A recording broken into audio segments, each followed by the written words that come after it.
In the next few moments, you'll learn a Stoic 3-question filter that cuts through overthinking like a blade through fog.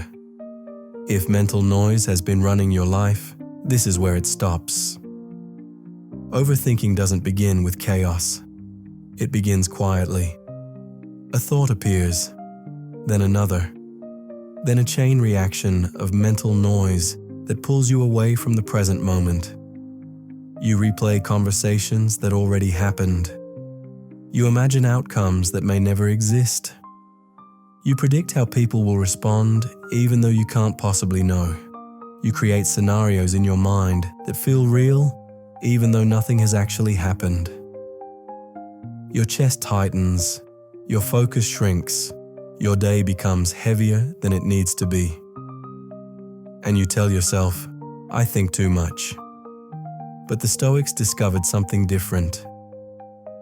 Overthinking isn't about thinking too much. It's about thinking unclearly.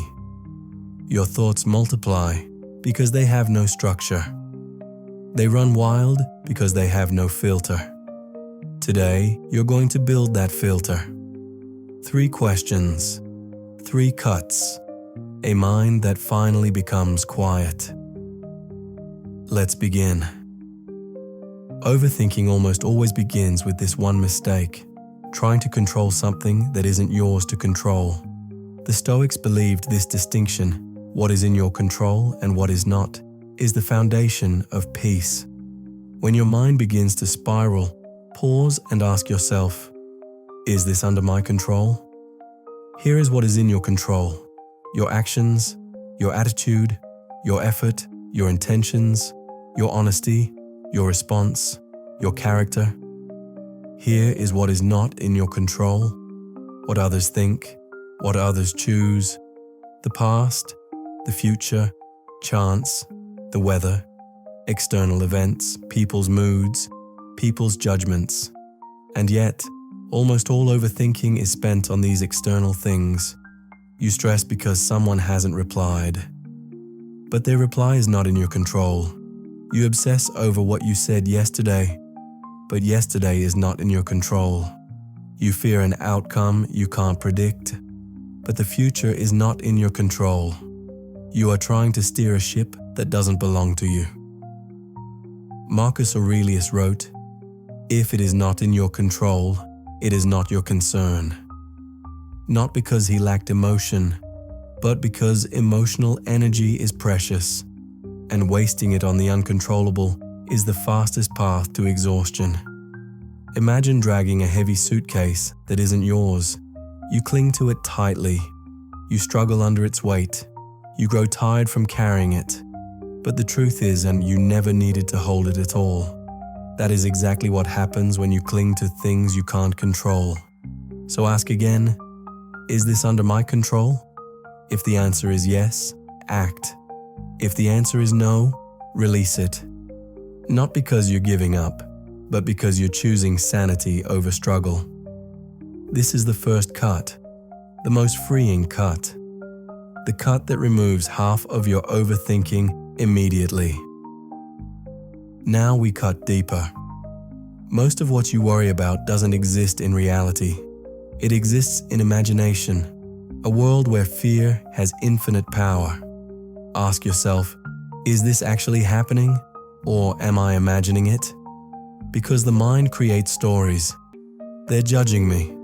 They're ignoring me. This will fail. I'm not good enough. They must be upset. But none of these are facts. They are guesses, assumptions, predictions, simulations. Seneca said something timeless. We suffer more in imagination than in reality. Think about that. You have suffered more from thoughts than from events. You fought battles that never occurred. You feared outcomes that never arrived. You felt rejected by people who never judged you. You've panicked over scenarios that never happened. Your imagination becomes a storm that your reality never asked you to walk through.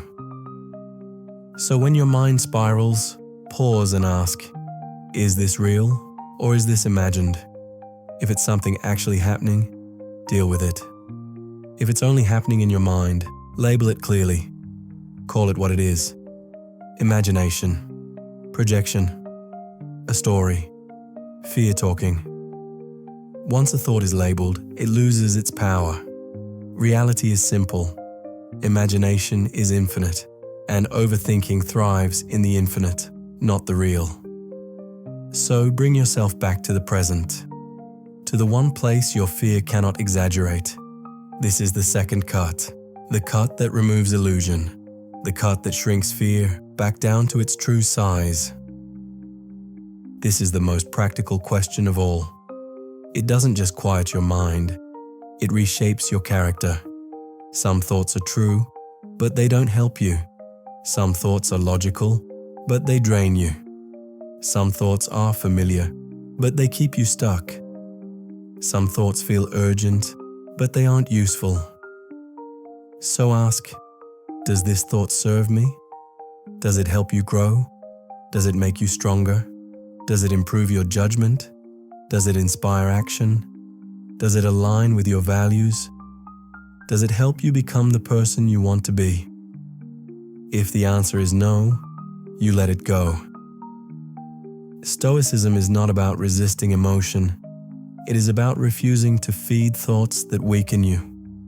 Just like you don't keep every item in your house, you don't keep every thought in your mind. Some thoughts deserve to be thrown out.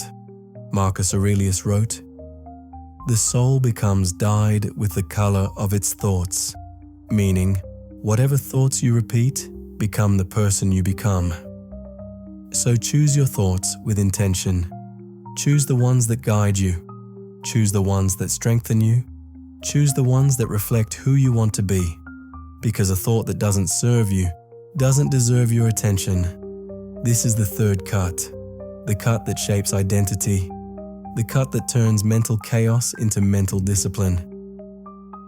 Here is the entire system, simple enough to remember, powerful enough to transform your mind. 1. Is this under my control? If not, release it. 2. Is this real or imagined? If imagined, return to reality. 3. Does this thought serve me? If not, let it go.